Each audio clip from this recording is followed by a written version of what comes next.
러시아가 이달 중 우크라이나를 침공할 수 있다는 미국 정부 당국자들의 발언이 잇따르는 가운데 우크라이나는 외교를 통한 문제 해결 가능성이 여전히 크다는 입장을 밝혔습니다.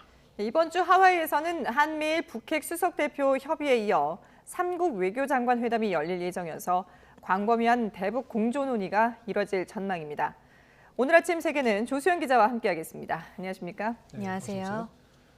네, 우크라이나 접경에서는 군사적 긴장감이 계속 이어지고 있는데 지난주에 저희가 한번 전해드렸습니다만 백악관 측에서 이 러시아의 침공이 임박했다는 표현을 쓰지 않겠다라고 하면서도 또 여전히 2월 침공설을 좀 거론을 하고 있어요. 백악관 그 관리가 얘기한 거죠? 네, 맞습니다. 제이크 설리번 백악관 국가안보보좌관이 여러 방송에 출연해서 말한 내용인데요. 우크라이나 관련 입장을 이렇게 밝혔습니다. 푸틴 대통령이 침공을 명령할 개연성이 높다고 보고 있다고 말했습니다. 그러면서 그 시점은 지금부터 언제라도 될 수가 있다며 내일일 수도 있고 몇 주 뒤가 될 수도 있다고 내다봤습니다. 설리번 보좌관은 베이징 올림픽이 끝나기 전에 러시아가 군사적 침공을 할 가능성에 대비해야 한다면서 강하고 혹독한 경제 제재 또한 준비하고 있어야 한다고 설명했습니다. 공격의 형태는 전면 침공이 될 수도 있고 우크라이나 동부 분쟁 지역 돈바스의 합병 또는 사이버 공격 등 다양한 형태일 수가 있다고 내다봤습니다. 설리번 보좌관은 중국이 러시아의 군사행동을 지원할 경우에는 중국 역시 대가를 치르게 될 것이라는 경고도 보냈습니다. 그러면서도 러시아가 외교적 해법을 택할 가능성도 있다면서 여전히 대화가 선택지에 포함돼 있다고 강조했습니다. 네.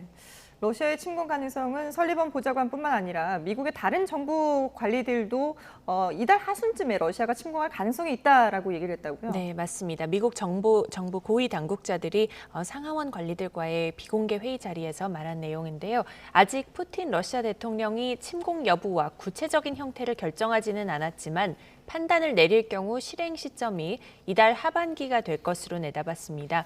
그때쯤이면 추위가 누그러지면서 중화기와 군용 장비 기동이 수월해지고요. 또 베이징 올림픽이 마무리되는 그런 시점이라는 점을 근거로 들었습니다.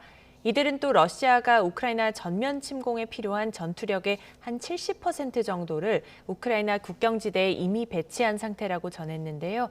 수도 공격을 포함한 전면전으로 번질 경우 민간인 피해 규모가 2만 5천 명에서 최대 5만 명에 달할 수 있을 것으로 우려했습니다.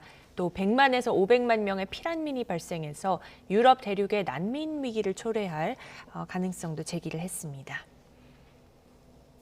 네, 하지만 정작 우크라이나 정부는 이 전쟁을 누구보다도 원하지 않을 텐데요. 네. 이 외교적 해법에 더 무게를 두고 있죠? 네, 그렇습니다. 우크라이나 정부는 계속해서 외교적 해법을 찾을 가능성이 높다 이런 입장을 유지하고 있습니다. 미하일로 포도야크 우크라이나 대통령 보좌관이 성명을 통해 정부 입장을 발표했는데요. 상황을 있는 그대로 평가한 결과 외교적 해법을 찾을 가능성이 추가 긴장 고조 가능성보다는 여전히 크다고 밝혔습니다. 포도야크 보좌관은 러시아가 우크라이나 국경의 병력을 집결시킨 상황에 대해서는 계속해서 심리적 압박을 가하기 위해 이렇게 정기적으로 대규모 병력을 순환 배치하고 있다고 분석했습니다. 그러면서 이런 움직임은 놀라운 일이 아니라면서 우크라이나의 임무는 어떤 시나리오에도 대비하는 것이고 이 임무를 현재 100% 수행하고 있다고 강조했습니다. 이처럼 우크라이나 정부는 불안감을 키우는 것을 무엇보다 경계하면서 계속 태연함을 유지하는 모습입니다. 네, 우크라이나 상황 알아봤고요. 이번엔 북한 관련 소식 알아보죠. 네.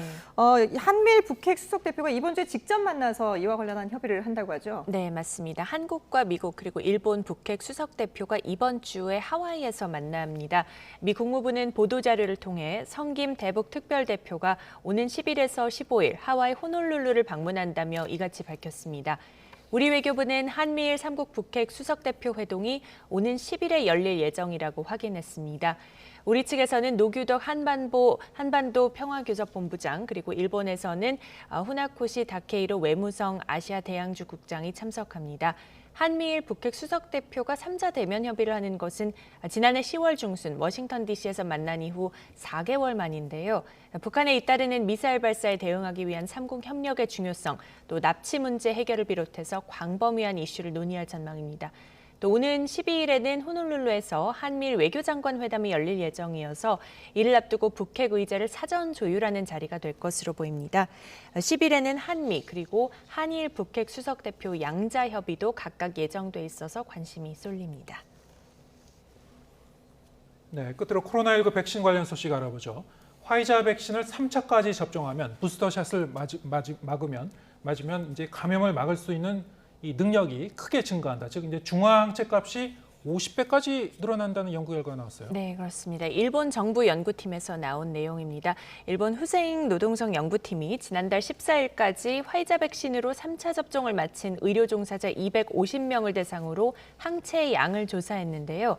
그 결과 3차 접종 1개월 후 항체 값이 3차 접종 직전 시점과 비교해서 평균 49.6배로 오른 것으로 확인됐습니다. 연구팀은 오미크론 변이를 전제로 한 조사가 아니지만 3차 접종이 오미크론에도 일정한 감염 예방 효과를 내는 것으로 추정할 수 있다고 설명했습니다. 또 3차 접종을 마친 의료 종사자 2,100여 명을 대상으로 한 조사에서는 55%가 두통을 호소하는 등 접종 뒤 부작용 면에서는 2, 3차 접종이 거의 같은 것으로 분석이 됐습니다. 기시다 후미오 일본 총리는 어제 오후 관저로 관계 강요들을 불러서 3차 접종의 속도를 내라고 거듭 지시했습니다. 일본은 지난해 12월부터 3차 접종을 시작을 했는데 인구 대비 3차 접종률이 지난 4일 기준 4.8%로 저조한 편이어서 정부가 이렇게 접종 독려 방안을 계속 고심하고 있습니다. 예, 알겠습니다. 지금까지 국제부 조수연 기자와 함께했습니다. 고맙습니다.